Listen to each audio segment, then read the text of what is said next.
Hey, beautiful people! It's another episode. We welcome you to the Blueprint Sessions, episode 35, and we actually invited a very good friend of ours, all the way from Tata. But I've known her for a couple of years actually. Yeah, but we've been interacting via social media, and we've been meeting up and stuff. So how is it? I'm good, man. Gentlemen. I'm well, thanks, Mercy. It's very good to have you. Thank you for honoring our invitation. Thank you for having me here. Okay, so first of all, we're going to be talking about your book that you wrote. How long did it take you to write this book? It was like 7 months. 7 months? Yeah, in total. Okay, let's start at the beginning. Tell us how, because most of what's in this book, I mean, I've been reading it, I'm still reading it. Most of what's in this book, it's stuff that you went through, even from the way that you grew up. So give us like a background of like where you come from and how you grew up, and then how did you get inspired with the book? Okay, so first of all, I'm a village girl, like through a true real village girl. Yeah. Not as in those of Nolali and all that. No, I'm a real one. I grew up at Ekhocha, Mkhele. It's So like Usinda. I don't know from Mkhomot, but anyway, there was Mkhele. Oh, okay. So in that village, I went to school in my village, and then I went to study in town. It's a small town called Eludale, and then from there. Was writing always your number one thing? Well, when I grew up, I was those kids. Actually, okay, I grew up, I went to school. My mother was working in the Department of Education, so you can imagine that there were always books, there were always shapes, there were always pens and all that. You So couldn't avoid I just grew up exposed into a reading environment, although I was from the village, which was very fortunate for me. Yeah. So I was always that child who had those extra books that I used to draw. I drew a lot when I was growing up. Okay. I don't know where that went to. And then I wrote a lot and I read so much. I would steal novels, love novels, and then 500 pages, just hide it somewhere and have this idea of Prince Charming and everything at a tender age. And I would read about dogs, so I love dogs still. Okay. And the first dog we had at home, we named it after a dog that we read about in a book, so you can imagine. So when I started high school at like 15, 16, I started writing this really bad poetry that I thought it was amazing. How old were you though? Like 15, 16. But it was still bad. Yeah. Okay. I thought it was very good, but now when I'm reading my poems, I'm like, oh my God, just someone hide me. Yeah. Because really I can relate. Like when I look at my, like I used to rap. I don't know if you know this. When I like think about my previous lyrics, what the hell was I thinking? What are you thinking? That is so whack. Yeah, But I can relate what you're saying. So I started then, and after that, I continued writing it. Actually, at 40, I was writing. People that know me really, really closely, they know that I was writing poems. It was mainly influenced by whatever someone was saying. If they were preaching, if they were singing, I'll just start writing from SCO. I used to recite some of my poems back then. And so it was like that. But I never ever thought I'd write a full book because I'm a person of short stories, actually. So from there, as I said, that I started writing my book because I had a lot of questions when I started living. Okay, so I went to school at Nyanga High School at Ngobo, and then I moved to Fort Hare. University of Fort Hare. University of Fort Hare. Yes, and I was doing BSc in Crop and Soil Sciences, and then I did my honors in soil science, and I did my masters in soil science. And then in the middle of my masters, very educated. I got a scholarship to study abroad to do a double degree, masters. Do you have a particular reason why you actually studied what you studied? So I grew up in a kind of impoverished home, and our way out of poverty was through farming. I really treasured farming because we would plant cabbages, spinaches, and then couldn't wait for it to be ready. And then you're like counting weeks and all that. You started harvesting. So that was exciting to me. It's not because you know that we're going to get the land. So that's not the reason. No, but I still need the land. I do. So, I went on to study agriculture. Actually, I had never seen my application form. My mother did everything for me since high school.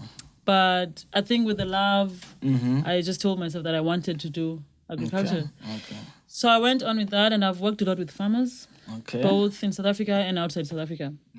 So I went to study abroad in Ireland, did my first year in food security. And I went to do my second year in France, in the south of France, in a place called Montpellier. Okay. And I did my second year. I just want to touch on something because you're going chronologically with the story that you also relate in your book. Yeah. There's something that you mentioned here about the cultural shock that you had over that side. So what are some of the differences that you could say that immediately when you landed in Ireland that you noticed immediately? Actually, when I was in the airport. In South Africa here. Okay. Because I knew that I was going to be surrounded by a lot of white people, which is something I'm not used to. The only time I was around white people was when we were going to the shop to buy from a store master and then and you weren't interacting, you were just... Exactly, and you just chasing after the bicycle of their children or happy to give directions if they are getting lost to their vacations. Wow, so, because where you come from is a very beautiful landscape, sea we and are by stuff. the beach actually. We're like 20 kilometers from the beach. So that's how you used to see That's how I only saw them, and I always looked forward to speaking English because my English was horrible. And I felt so good. You weren't shy about it though. No, I spoke bad English because my English was taught in Xhosa. Oh. Everything. Yeah, so that's the history of our country. For me, the shock of my life was that when I landed in Dublin, in Ireland, people were kind of cool, busy with their business. Nobody cared about being black or anything. But I think the actual thing for me was that I landed, took a bus to Galway, where I live, which is like 3 hours from Dublin. Okay. And then my housemates were white. Okay. That was the first time. You weren't expecting that? No. I was going to a white country. Of course, I was expecting that, but I didn't know the interaction. Remember, I'm a black South African. Yeah, okay. There are white people in South Africa. There are white people in South Africa, but they are kind of living their life. We have a very interesting relationship. I don't want to say it's complicated, but you keep your distance, I keep mine. We're good. Yeah, as long as we smile to each other when we pass and greet each other. You don't know my business. You've not been to my house. You don't know my language. You don't know my food. You don't know my interests. Yeah. You're white. You're riding your supremacy horse. You're very fine. Okay. So that's the South Africa that I'm coming from. So I'm arriving and my housemates, it's German, Italian, Spanish, and there were 2 Italians. Oh, so we were 5. Wow. So it was just me and... You were the only black spot. Yeah. Sorry to... So they were happy, welcomed me. Actually, before I did a Skype, they kind of do an interview before you come. This is how we live. Our house is clean, blah, blah, blah. So what do you like? What are you going to do? So you kind of develop this relationship even before you get there. And the lady who was doing it was very nice. So when I got there, it was home.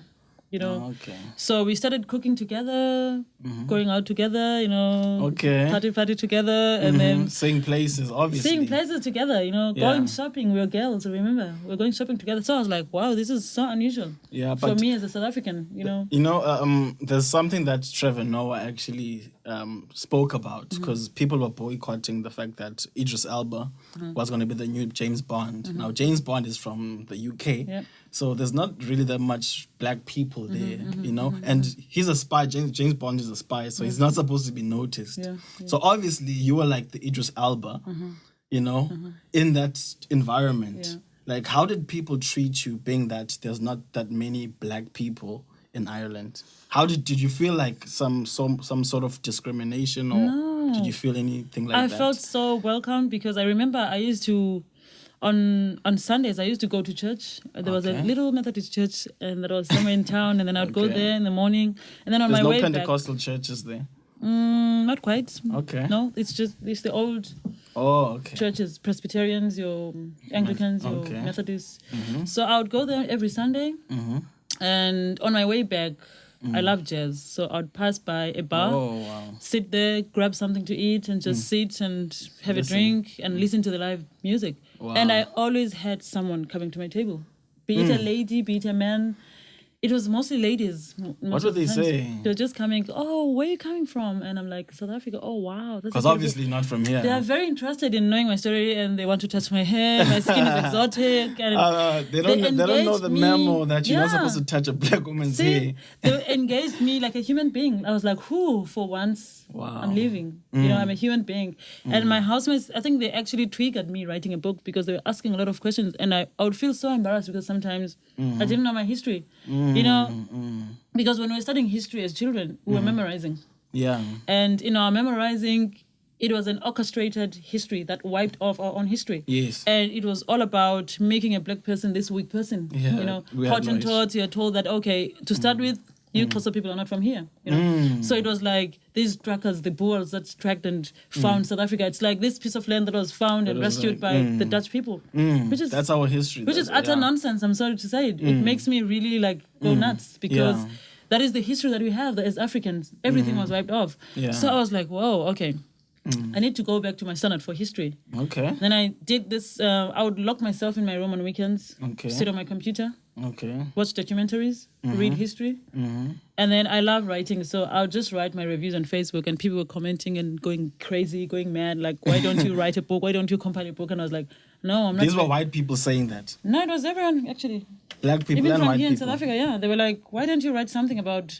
Some people were inboxing me that you have a lot of information, especially on history. Okay. Why don't you write something? And I was like, okay, no, wait a minute. I'm just learning. Because I believe that you don't just get a spark and you want to go out there and be like, okay, I got the light. You have to be saturated into whatever that you are reading. So when it digests inside you, you can... give it out to others. Yeah. So I started by writing reviews of what I'm thinking about history, and I really, with time, I got on and on, I was getting offended by the history, how the settlers came about to Africa, to South Africa, and so a lot of emotions started building. 1652 to me was like, wow, this is, wow, I just want to punch someone. Because I started reading about it and I was like, how can these people do this? Yeah. How can they just come and disturb our ancestors just like that? Yeah. And drive them into marginal areas and take all the land and take all the cattle and all the riches. And still retain that attitude right now. Exactly. And still be like, black person, stay there. You know? So I just started writing, compiling, and I finished my book. I normally say it was born in Ireland and it was buttered in France and it was toasted in South Africa. Oh, okay. So it's already toasted and voila, here it is. So this is basically an exotic cuisine because we're eating Ireland, we're eating French, and we're eating South Africa. See? Because of you. Thank you so much, Mercy. But you weren't there to write a book. You were there to study. Yeah, I studied, Yeah, so what exactly were you studying? In Ireland, I was doing food security. I was just looking at food security and agriculture and climate change. With this changes... Was it centralized in Africa or was it global? No, it was global. Actually, it's so funny because in every class that I've ever been in Europe, there is a map in the class. Okay. Okay. You've never seen that in South Africa, right? Not in our schools. Not in our schools. Not in my school, my public school. Okay, in my school, because well, fortunate are you. So it was, I had engaged with a map in my geography class. I think it was standard 4. I don't know what standard 4 is now. Grade 6. Yes, but I memorized the hell out of it and I got over it as soon as I left. Okay. So it was like kind of engaging with the world from a new perspective. You know, now I knew where Kenya was in Africa, and where Uganda was, where Ethiopia was. Like, your mind started to paint a picture. And I knew where Singapore is. If you're asking about Singapore, not like when you're memorizing something, someone has to ask you a certain way. That is reality. That's what we grow up with. We are growing up with an education that is bits and pieces. But in a European context, their education is holistic. It's very connected into everything. So that was my experience. So they give you a bigger picture, the actual picture. That is. And the most outstanding thing for me was how I was treated by my professors. Because here in South Africa, you are dunking and hiding for a professor and blah, blah, blah. I would engage with my professor over a cup of coffee, about tea or anything. Oh, wow. And we'd talk. And in class, he would be like, I remember Professor Speedan would be like, Mercy, what's your thought about this topic? I loved case studies that are done in Africa because I had a view of how the smallholder farmers are functioning. Okay. So he would wait to have my word, and I was like, "Whoa, that's quite interesting." Because actually, your thought was valuable. It was to valued. Them. Even starting from the administration, my registration, and everything, I had someone assigned to do anything for me. If I needed to look for a residence, someone was responsible. Wow. If I had to fix my finances, someone was. People knew that I was there. I was a South African studying in Ireland. You know, so you kind of feel special. It was the same in France. But the barrier was that everything was taught in French. I had to learn French, so I was very retarded. So you can speak French? Well, je parle français, well. What? So, but everything was very organized. So that was my experience in terms of education from abroad. Okay. It's very sad, though, like that we actually become surprised of such No, it should be The reality is humanity. yeah, Life. like it's supposed to be the standard of life and like what you're talking about. But in our own home, it's not. No. You know, so that's why we become shocked. Yeah. It's a cultural shock. Actually, it's what I'm talking about blacks versus blacks. Okay. And how we treat each other so badly. You know, today I went to a post office. Okay. Just to post. I saw that on Facebook. to post my books, you know, because I have clients everywhere, and then I went to the post office. I just wanted to post to them, and there were 5 tellers, 5 spaces, counters, and there was just only one lady working. Others were just looking somewhere else and doing other things. I went to ask one, and she was like, "No, you're all going to be helped." On that teller, and I was like, and there was whoa. like lots of you. There were lots of people, even grandmothers who were coming to for ePay. So I was like, this is not on. You know, that's how we treat each other. I was there the previous week, and the security guy that was talking to me was brushing me off, like talking to me like I was a piece of crap. You know, and to me that was like, that's us black people. I went to a police station requesting just certification of one of my letters, and the guy wanted me to beg him. Because it was like 4 and the certification ends at 4. So that is how we black people treat each other. If you make it, you know, the attitude, it's a book by Ngugi wa Thiong'o, Decolonizing the Mind. He says, he's a Kenyan. He was writing about Uhuru, the freedom. But he talks about how we black people, our black leaders wanted to be like their masters. When their masters, the settlers, left to England, they wanted to drive the big cars. They wanted to live in the big houses. They wanted to have the domestic workers. Nothing was changing. It was not a black person leading another black person. So our mind has just followed that routine of if you're a leader. Still colonized. We are very colonized, you know. And if you get a job, you want to be bossy. Because, you know, when someone has been abused, they want to abuse others. And that's the whole system of Africa in every country that you go to. You know? So you moved from France. There are Africans in France. There are a lot of Africans. Francophone, yeah. From Togo, Mali, Burkina Faso. And stuff. Yeah. So did you engage with any of them? Oh, yeah. Okay. So how was it?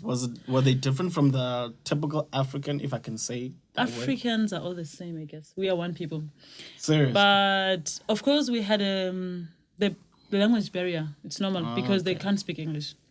So I had to kind of meet them halfway, and I used a lot of sign language. I remember the first time I met a lady that I wanted her to take me to the shops, and she didn't understand. So I had to be like, food, sweep the floor, blanket. So, but they're full of Ubuntu. Sometimes I remember one time I was going to do my laundry, just wearing my shorts and just my lazy clothes. Yeah. And then I met them at it was an open space where you can sit on your way to the laundry. And they were eating, the Senegalese, they're eating these big dishes. Wow. Huge. So the girls are eating, the guys are eating. And then you make it this big surrounding. You sit on the floor. I was like, the typical African. And you're eating on the same big dish. Bowl, yeah. And they called me over, like, okay, come and join us. Come join us. I was like, no, I need to go change because I'm kind of uncomfortable. And then I went to change. I came back and I sat. Wow. We ate. It was such a delicious fish. They cooked the whole fish or the whole chicken with the whole carrot, with the whole cabbage. So you can imagine this giant, big feast. So it's like a buffet right in front of you. So we continued doing that, eating together and hanging out, maybe for lunch in school and all that. Okay. But we are all the same. And they're very loving. But, you know, the sad thing that I spotted about us Africans is that we do not know how to relate with each other in terms of gender. That's true. You know, if I'm talking to a guy, there's a lot of tribalism. Not in terms of that, but in terms of gender. Okay. That's how we are raised. There's a gap between a boy child and a girl child. Okay. So you stay there, I stay here. When we meet at an older age, we don't know what to say to each other. Yeah. There's awkwardness. I talk about that. There's awkwardness. So what I felt most with guys was awkwardness. Oh. They don't know. They can't talk to you without bleed. Oh, okay. If you know what I'm asking saying. You out. Yeah. See? And they're kind of asking you out in a very invasive way. Like, another one took my phone. He was taking my phone and punching in his number. I was like, oh my God, I'm in a bus. Like, just stop that, you know? So there was a lot of that. Okay. And otherwise, everything was fine, but... Just general African. Just in Europe. Yeah. So you didn't only stay in Ireland and France, but you actually went to Uganda. Yeah. Tell us about that. I spent 5 months in Uganda. Actually, I think you really enjoyed Uganda, surprisingly. Yeah. I think in Uganda I found, not really, I've had my roots, but I was, wow, how do I put it? I was so sensitized into Africanism. Okay. Because when I landed in the airport, I was so tired, so jet lagged. It was like 11 hours of flight from Paris, and I landed in Rwanda, in Kigali, stayed a bit, and we went on to Entebbe. That beautiful city that's like trending all I over. didn't get out. But we were told, the first thing we were told, that don't get out with your plastic if you're coming to Rwanda. Yeah, Kigali. Wow. And I was like, that's amazing. So I landed in Entebbe airport, and the first thing that happened when we landed, it was so hot, it was so humid, and I was coming from, I think it was it winter? It was still cold. It was still cold in Europe.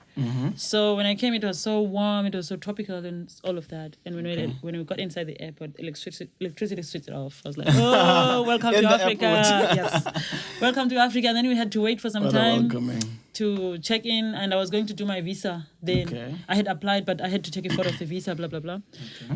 But I was taken to a place where I was going to be living in Entebbe, and it's a farm.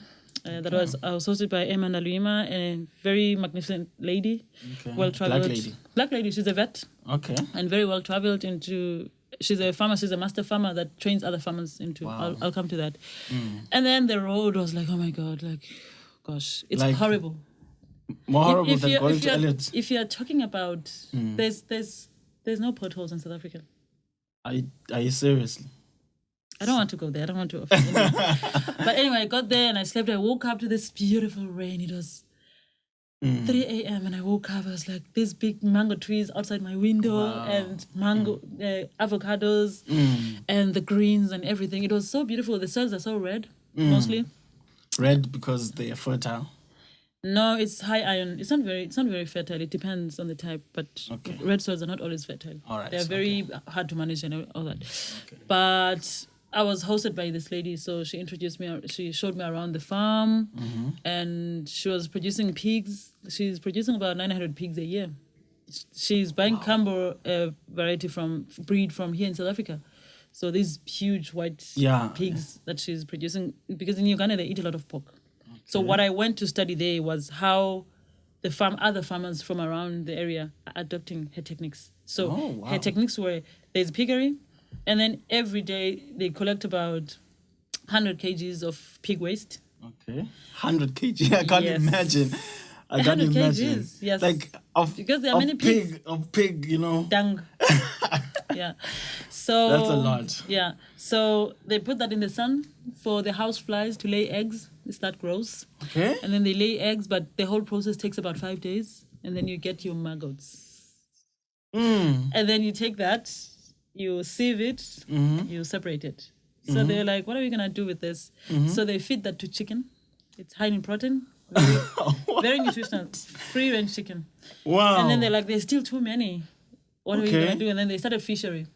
Okay. The catfish, they produce about maybe 2,000, it's 500, maybe 2,000 over a season. It's like 6 months for them to get ready to be matured. Okay. And then tilapia, but the catfish are fed with their maggots. So it's that whole system, that circular system. Nothing goes to waste. Yeah, even everything they is have renewable. Cows for the milk. Okay. The milk is feeding the piglets because they stop suckling at 28 days, so they still need to continue. Okay, to make them bigger. And then the cow dung goes to biogas. Of course. For heating the piggery. Wow. You see? And then so everything, there's nothing that's taken externally. It's like a circular economy. Wow. And then the rest is used for fertilizing banana because we cook banana.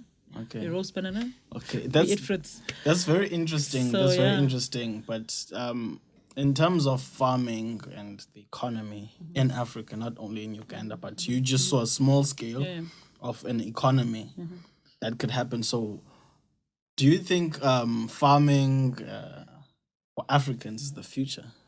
Of course, because many African countries are built on farming. What you see here in South Africa, it's an inverse, because in the rest of the African countries, it's small scale farming that is thriving. In South Africa, it's large scale. That is the commercial white farmers, which is suppressing the diversity. Because what I saw in Uganda, I had never seen sesame seeds. Someone just planting sesame seeds for themselves. You buy sesame seeds at a very, very high price. Yeah, in South Africa. They are producing groundnuts, the passion fruit, like the granadilla. Yeah. Everything I went to the market. I think I spent in Uganda 1 month without ever going to a supermarket. Because everything is around you. Everything, just pick it. Everything is in the market. There are days for the market. You buy your tomatoes, your mangoes, your everything, your sesame seeds, your roasted groundnuts, It was so beautiful. It's something I've never seen in South Africa because we are so. It's monocultural in South Africa. Okay. You have to you're doing maize and that's it. That's it. But what's the nutrition? Okay. So agriculture is the future of Africa if we're doing it the African way. Because the settlers came, they introduced their needs. You have to plant wheat, you have to plant maize, the large scale for their ambitions. For it's capitalism. It's not the African lifestyle because in the villages we still do our intercropping. That is, you have a spinach, you have a cabbage, you have pumpkins and everything. In a capitalist world view or the monopolic world view, that is inefficient. It's not economical. Wow. That's what they're promoting.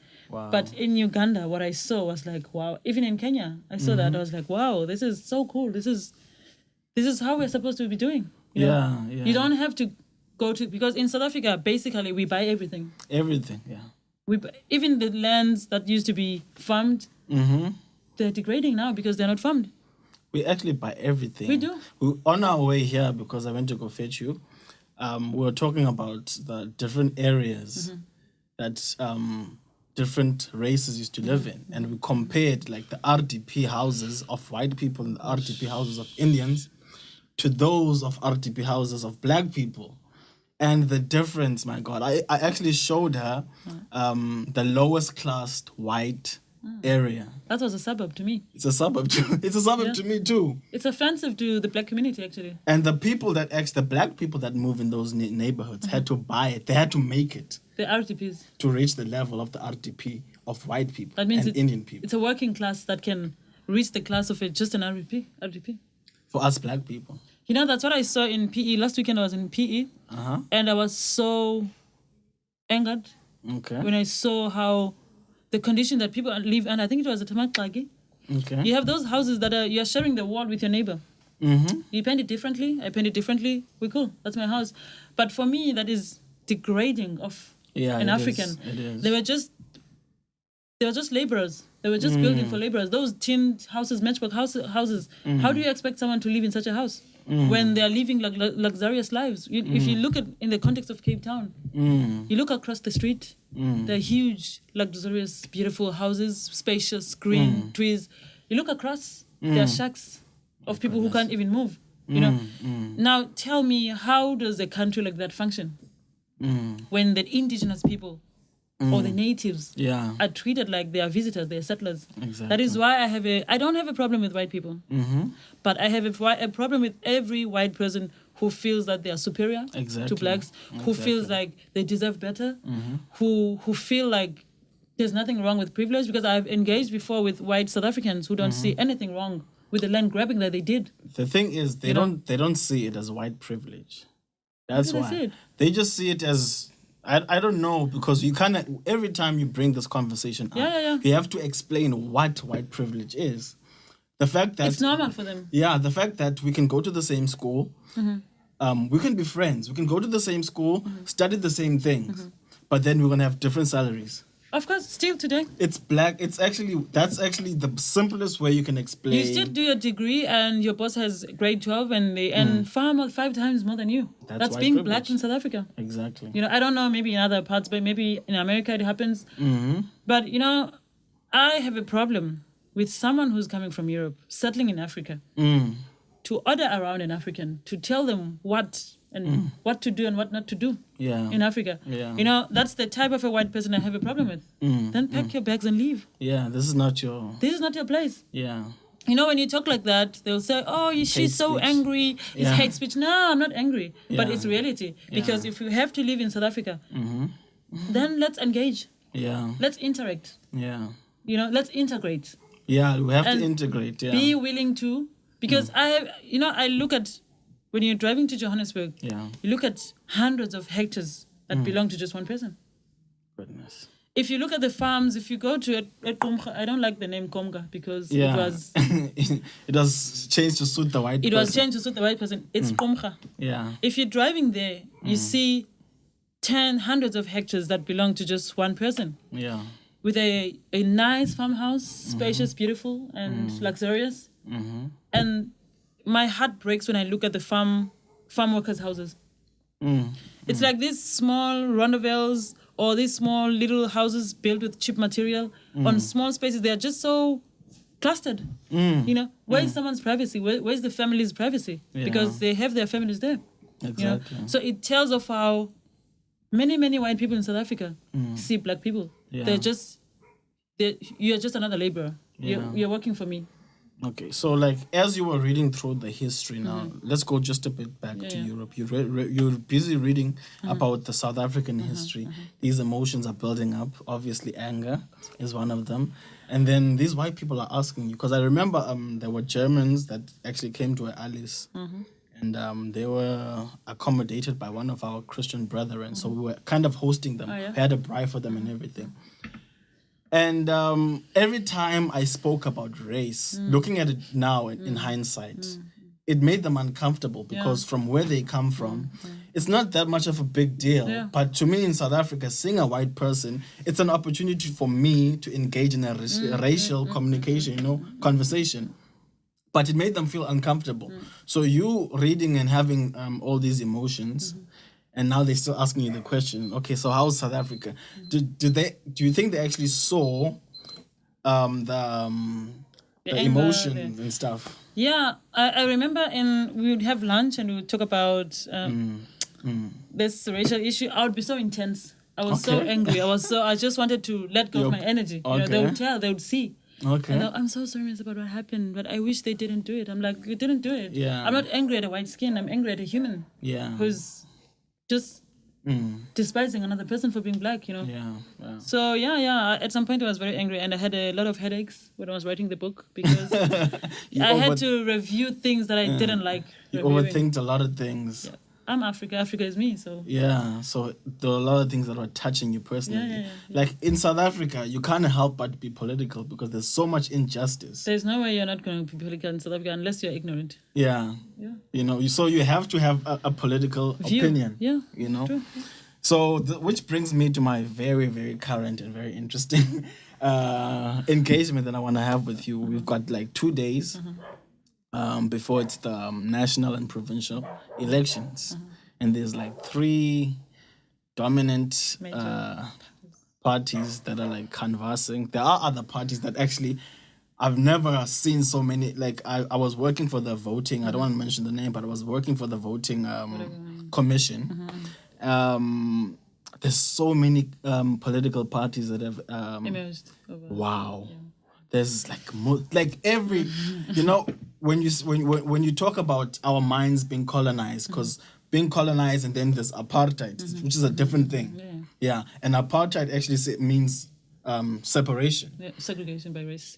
Yeah, So you actually see through these political parties because it's like there's a party for each race. Yep.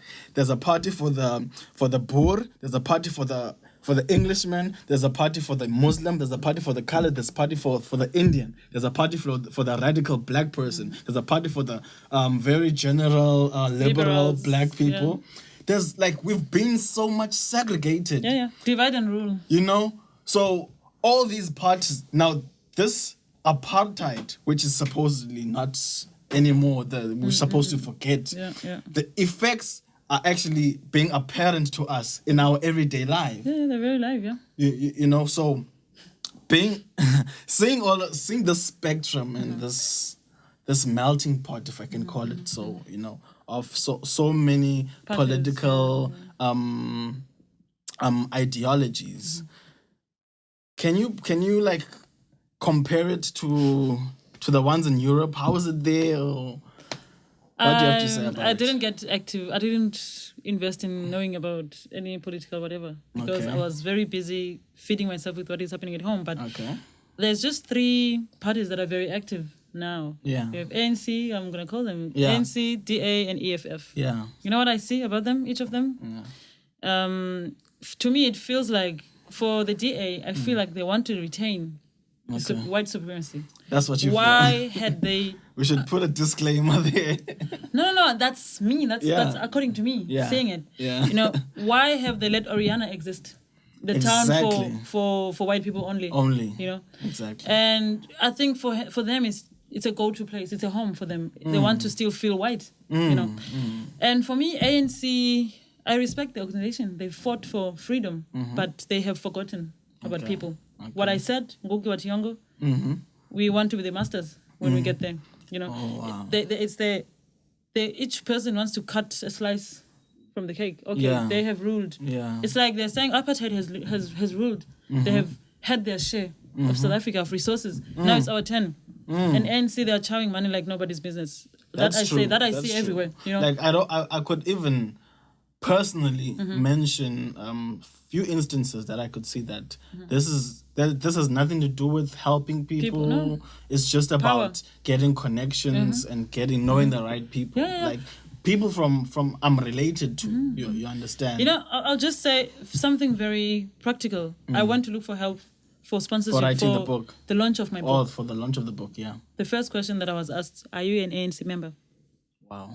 By the offices that I went to, knocking so you desperately. So that means being black and South African is not enough. You have to be ANC to be able to access the money. Wow. And the guy kept saying that, you know, there's a lot of money in ANC, a lot of money, but you just have to be connected with the right people, you know, and all that. So you find all these young people who are puppets and running up and down and wearing those T-shirts. It's because they're having their share.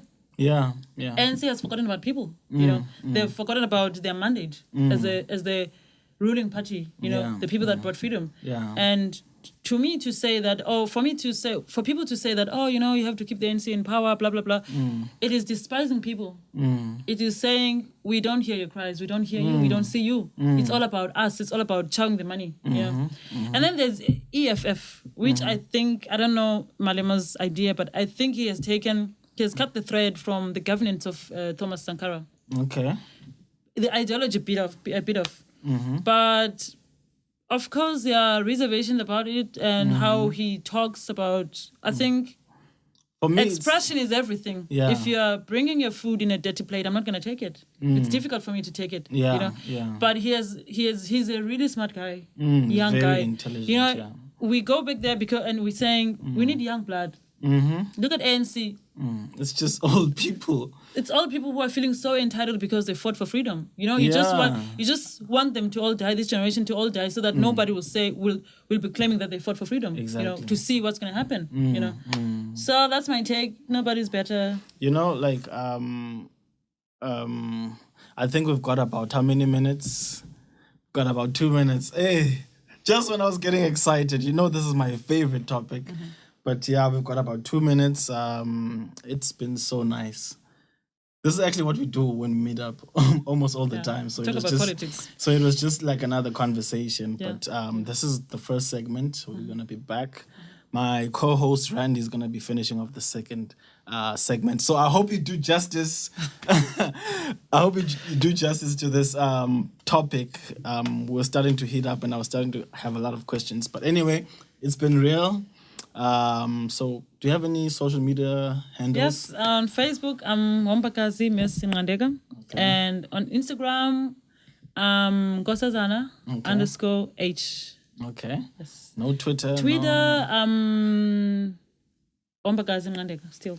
Okay. So, yeah. Well, I always tell people my handles, but yeah, let me repeat it. On Facebook I'm ADA Neo Maga, and then on Instagram I'm Neo Ada, and then on Twitter I'm Spartan AD.